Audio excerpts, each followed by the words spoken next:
नमस्कार मित्रों, स्वागत है आपका हठ योग में। ये ब्रह्मचर्य व्रत से योग सिद्धि और मोक्ष की प्राप्ति उसका भाग 2 वीडियो मैंने बताया है, यहाँ पर बताया हूँ। पूरा एंड तक देखिए, पूरा इसमें कौन से आसन कौन सा मुद्रा करने से ब्रह्मचर्य सिद्ध होगा वो यहाँ पर बताया है। प्राणायाम और व्यायाम में वहाँ ताकत है जो आपकी 7 धातुओं को शुद्ध बनाता है। 7 धातुओं से है जो भोजन आपने किया है उससे पहले तो रस बनता है, और फिर बाद में रस का रक्त, फिर मांस, मेद, अस्थि और मज्जा, और आखिर में वीर बनता है। जब इन सब का निर्माण होता है तो यह हमारे शरीर को पोषण देता है और बहुत ताकत देता है, और रोगों से लड़ने की शक्ति बढ़ जाती है। प्राणायाम और व्यायाम आपको वीर्यवान बनाता है। शरीर से हर प्रकार के दूषित पदार्थों को पसीने के द्वारा प्राणायाम बाहर निकाल देता है। तो इसलिए योग में, यानी कि हठ योग में या अष्टांग योग में कहिए, प्राणायाम का बहुत अलग ही महत्व दिया गया है। तो यहाँ पर ब्रह्मचर्य में भी प्राणायाम और व्यायाम को बहुत महत्व दिया गया है। और भगवद गीता में भी भगवान श्री कृष्ण का कहे है, रजोगुण से उत्पन्न हुआ यह काम ही क्रोध है, यह बहुत खाने वाला अर्थात भोगों से कभी ना आगे आघाने वाला और बड़ा पापी है। इसको ही तू बुरी बैरी जान, यानी कि शत्रु जान।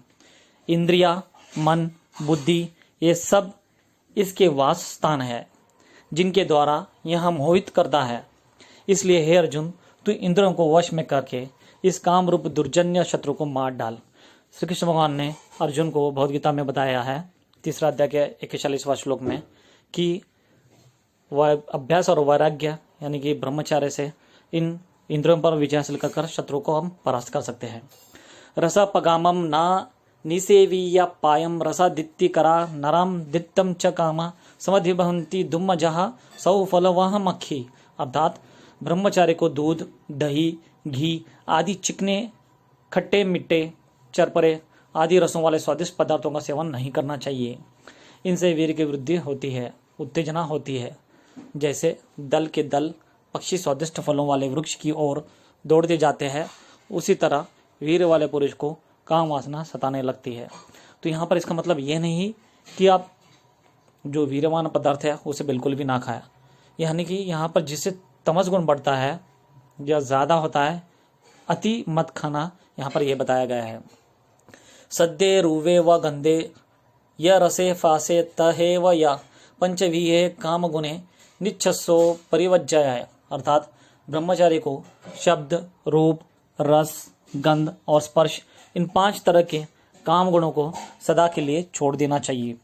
जो शब्द, जो रूप, जो गंध, जो रस और जो स्पर्श मन में काम वासना भड़काते हैं उन्हें बिल्कुल त्याग दे।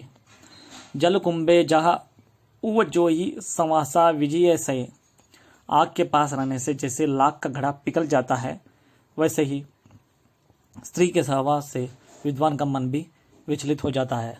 तो यहाँ पर ब्रह्मचार्य का सही में अर्थ, सही मायने में यहाँ पर बताया गया है। उदरवीरता का अर्थ है वीर को ऊपर को आकर्षण करके मस्तिष्क में स्थिर कर लेना। इससे वह ब्रह्मचारी सिद्ध ब्रह्मचारी हो जाएगा और सिद्धि पाकर मोक्ष को प्राप्त कर देगा।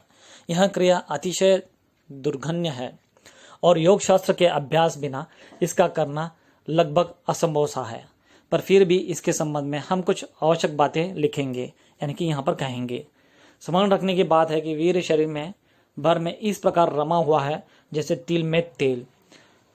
यहाँ वीर विचारों की उद्धता पाकर अपान वायु के आकित यानी कि अधीन होकर अधोगति को प्राप्त होता है और तब इसका स्खलन होता है। यह स्वाभाविक बात है और यहाँ पर सभी को ये इतना तो पता ही होगा। और तब इसका यहाँ स्वाभाविक बात है कि वीर संबंधित चेतना शरीर में उत्पन्न होते ही वीर का अधस्राव होने लगता है। यदि ब्रह्मचारी तनिक भी असावधान हो तो खान पान के ही दाग से यानी कि दोषों से वीर अनिच्छा पूर्वक स्वप्न में या मूत्र से संसर्ग से बाहर निकल जाता है, जिसे हम स्वप्न दोष कहते हैं उससे। परंतु जो उदरवीरता ब्रह्मचारी होता है उसका वीर अपान वायु की संचालिनी शक्ति से विमुख होकर परिपक्व होने पर प्रथम ओज होता है और फिर मस्तिष्क में रस जाता है, यानी कि रम जाता है। ऐसे पुरुष का वीर स्त्री प्रसंग में भी स्खलित नहीं होता। देखिए कितना महत्व का बात यहाँ पर बताया गया है। प्राणवायु के नियमन से यहाँ शक्ति उत्पन्न हो जाती है। तो यहाँ शक्ति प्राणायाम या प्राण को आयाम करने से उत्पन्न हो जाती है। ऐसे पुरुष वीर नली द्वारा मूतेंद्रिय मार्ग से स्त्री का ओज अपने शरीर में आकर्षित कर लेते हैं और उन्हें वीरपात की अपेक्षित अति गंभीर आनंद प्राप्त कर लेता है। ये यहाँ पर मैंने इसका एक वीडियो डाला है, आप चाहो तो वहाँ पर जाकर देख सकते हैं। वज्रोली मुद्रा है ये, यहाँ पर उसी का गणगान स्पष्टीकरण दिया गया है। योगी लोक प्रथम तो उसी का यहाँ पर डिटेल में बताया गया है, वही फिर यहाँ पर आपको बताकर मैं आपका समय वेस्ट नहीं करूँगा, आप पढ़ लीजिए। वज्रोली मुद्रा है जिससे आप एक उदरव्रेता बन के वीर को तेजस्वी ओजस्वी में परिवर्तित करके सिद्धि मोक्ष सभी प्राप्त कर सकते हैं। तो उदरवेतन क्रिया से सर्वप्रथम क्रिया प्राणायाम की है। इस क्रिया की साधारणता बातें हम यहाँ पर बताते हैं। प्राणायाम विधान, जैसे अग्नि में धातु डाल देने से वह निर्मल हो जाता है, उसी प्रकार प्राणायाम से सब इंद्रियों के दोष भस्म हो जाते हैं। देखिए प्राणायाम का कितना महत्व है। प्राणायाम का स्थूल प्रभाव यह होना चाहिए कि मस्तिष्क के साथ हृदय का एकीकरण हो जाए। प्राणवायु वास्तव में हृदय की प्रेरण करती है और वह हृदय में ही में रहती है। हृदय ही प्राण का स्थान है। उसी प्राणवायु को अभ्यास से मस्तिष्क में व्याप्त कर देना, यही प्राणायाम की सीमा है।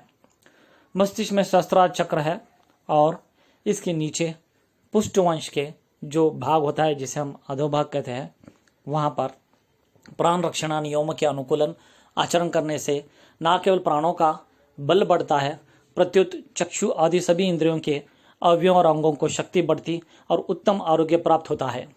प्राणायाम के साथ मन में शुभ विचारों की धारणा धरने से बड़ा लाभ होता है। सूर्य प्रकाश का सेवन तथा भोजन में घी का सेवन करने से प्राणायाम शीघ्र सिद्ध होता है, क्योंकि प्राणायाम करने से उष्णता होती है शरीर में और घी खाने से वो उष्णता को ओज में परिवर्तित कर सकती है। तो इसलिए यहाँ पर यह बताया गया था। प्राण का वीर के साथ संबंध है। वीर रक्षण से प्राण की शक्ति वृद्धि होती है और प्राणायाम से वीर की स्थिरता प्राप्त होती है। तो यहाँ पर अभी मैं आपको बताने वाला हूँ कि ऐसे कौन से आसन है या मुद्रा है या बंध है जिसे करने से आप सहजता से ब्रह्मचर्य का पालन कर सकते हैं। क्योंकि आज के इसमें सभी को यही दिक्कत हो रही है कि ब्रह्मचर्य सहज से नहीं कर पाते हैं। तो यहाँ पर मूल बंध है, उड़ियन बंध है, अश्विनी मुद्रा है, मयूरासन है, शीर्षासन है। तो चलिए पहले मैं आपको बता दूं उड़ियन बंध। उड़ियन बंध के बारे में मैंने एक वीडियो डाला है मेरे चैनल पर, आप चाहो तो वहां पर जाकर पूरा डिटेल में देख सकते हो। बट यहाँ पर छोटा सा बताया है कि सांस को बाहर निकालना है और आपके पेट को पूरा अंदर खींचना है और रोक देना है। तो बस ये है उड़ियन बंध। इससे क्या होता है मित्रों, जो आपके अपान वायु है वो समान वायु में जाकर मिलकर एक हो जाता है। जी हाँ, प्राण वायु समान वायु में आता है और अपान वायु समान वायु में आता है। इस तरह से अपान वायु को जीत कर वीर को ऊपर की ओर लेकर साधक लेकर आ सकता है आसानी से, और इससे सहजता से वो ब्रह्मचर्य की रक्षा कर सकता है। तो उड़ियन बंध एक हाथी के जैसा है जो आसानी से आपको ब्रह्मचर्य रक्षण में मदद करता है। तो पहला हुआ उड़ियन बंध। दूसरा है मूल बंध। मूल बंध स्वयं में बहुत ही सिद्ध है। इसका भी मैंने एक वीडियो डाला है मेरे चैनल पर, मूल बंध का है, आप जाओ तो वहां पर जाकर देख लीजिए। फिर भी यहाँ पर बता दूं, मूल बंध अपने आप में एक बहुत ही महत्व का रहस्यमय है बंध है, जिसे स्वयं शंकर भगवान हमेशा करते हैं। ऐसा कहा जाता है कि मूल बंध देखिए वहां पर बताया गया कैसा करना है। बस इस तरह से आपको आकुंचन करना है और बस उसको वहीं पर बंद कर देना है। तो उसे कहते हैं मूल बंध। इससे आपको काम विजय आसानी से होगी, बहुत ही आसानी से। तो ये बंद बहुत ही विस्तार से मैंने बताया गया है, आप इसका वीडियो आप देख सकते हो। मूल बंध अपने आप में एक ऐसा शस्त्र है काम वासना के विरुद्ध। तो इसलिए ब्रह्मचर्य के लिए ये बहुत ही महत्व का है। तो इसलिए मैंने यहाँ पर आपको मूलबंध के बारे में बताया गया है। तो यहाँ पर देखिए मूलबंध कैसा करना है, यहाँ पर कुछ यह बताया गया है पिक्चर्स में। तो आपको जो वो स्थान है उसको अंकुचन करना है, तो वो हो गया मूलबंध। अभी है अश्विनी मुद्रा। अश्विनी मुद्रा यानी अश्व, अश्वन मीन्स घोड़ा। घोड़ा क्या करता है, वो हमेशा जैसा स्ट्रांग होता है तो कभी बैठता नहीं है। तो ऐसे ही साधक अगर से अश्विनी मुद्रा करेगा तो वो भी शक्तिशाली हो जाएगा। और शक्तिशाली कब होगा, वो वीर को ओजस्वी तेजस्वी बनाता है, उदयवरता होकर, तभी शक्तिशाली होता है। तो यहाँ पर वो भी मैंने वीडियो डाला है, वो भी आप देख लीजिए अश्विनी मुद्रा पर। अब लास्ट यहाँ पर आया है शीर्षासन। आप सभी को पता है शीर्षासन कैसा करना है। ये देखिए बहुत ही सिंपल है, ज़्यादा कुछ दिक्कत वाली नहीं है शीर्षासन में। शीर्षासन से आपका जितने भी ब्लड सर्कुलेशन होता है वो बहुत ही अच्छा होता है, तो जिसकी वजह से आपको ब्रह्मचर्य रक्षण में सहायता मिलती है। और ये है मयूरासन। मयूरासन देखिए बहुत ही सहजता से करना है, खाली पेट करना है ये भी, और बहुत ही सिंपल है। मयूरासन से सभी चीज़ पच जाती है, यहाँ तक कि विष भी। जी हाँ, मोर का आसन इसे कहते हैं। जैसे मोर को विष पच जाता है, वो सांप खाता है, वैसा ये जो योगी करेगा मयूरासन, उसे सभी पच जाएगा और उसका वीर जो है वो ओज में परिवर्तित हो जाएगा और वो योगी एक ओजस्वी उदरवता योगी बन जाएगा, ऐसा युग में कहा गया है।